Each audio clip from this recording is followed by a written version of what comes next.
I'm Brian Bender, and let's queer up the Black community. Palm Springs LGBTQ community raises concerns over alleged racism at ONYX event. A controversy involving alleged racism and discrimination at Palm Springs LGBTQ venue is drawing attention from community leaders and activists. On May 4th, ONYX SoCal Southwest shared a Facebook statement describing issues surrounding an event held at the tool shed. The group said agreements with the bar owner changed repeatedly ahead of the event, including a reduction in the organization's donation and restrictions on planned fundraising activities. The group also alleged concerns over music requests made to DJ Honey Davenport. According to the statement, the DJ was asked to play country music during part of the event. ONYX explained that they wanted to show up as their authentic selves by incorporating house music typically played at their events. During the event, ONYX said Honey Davenport was approached about the music and a patron allegedly made a racial comment. Davenport chose to leave the event early to protect themselves.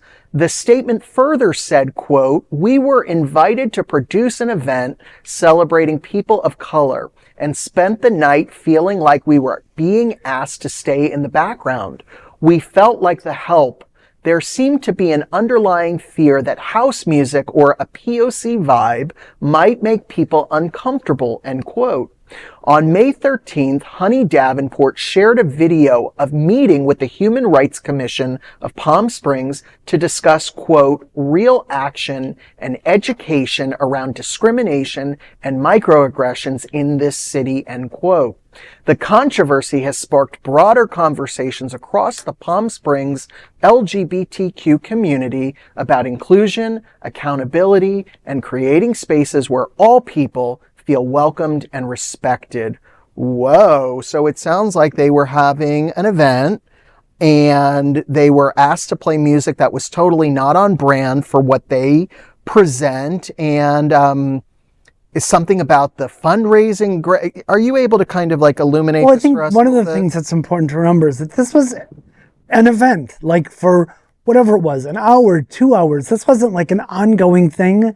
And the fact that the reaction that they got from these people, it's disgusting and very disappointing. And it kind of made you think that even liberal California, there's these pockets of, hateful assholes out there too. You'd think that everybody would be accepting, especially in a community as largely gay as Palm Springs is.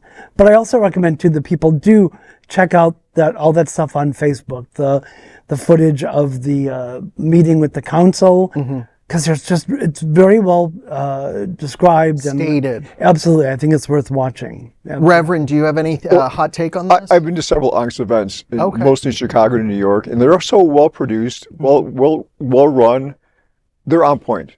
They're meant to get the people who want to participate in the events that they produce. They're not divisive. They include everybody. I've been welcome to more ONYX events than not, and this is just an unusual experience in Palm Springs. For the community. It's not typical Palm Springs, California at all. Yeah, well, I've never been to Palm Springs. I know I'm going to have my gay card revoked, but I have to say I spend a lot of time in Wilton Manors. I live right down the street. So I would love to get to Palm Springs, but I would never want to go to a place where people of color are not welcomed, because as an ally to people of color, I don't want to support with my dollars, an organization that might not respect all people. Right. So I'm happy that this person was able to go to the Human Rights Commission in Palm Springs and be able to state their case and be able to speak eloquently. And Greg's telling everybody to check it out on their Facebook page. Yes.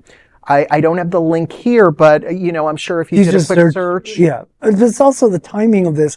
It's very interesting because there is a 22-minute documentary short being released very soon called Welcome to Toolshed, co-directed by Daniel Talbot and Andrew Claus Vineyard.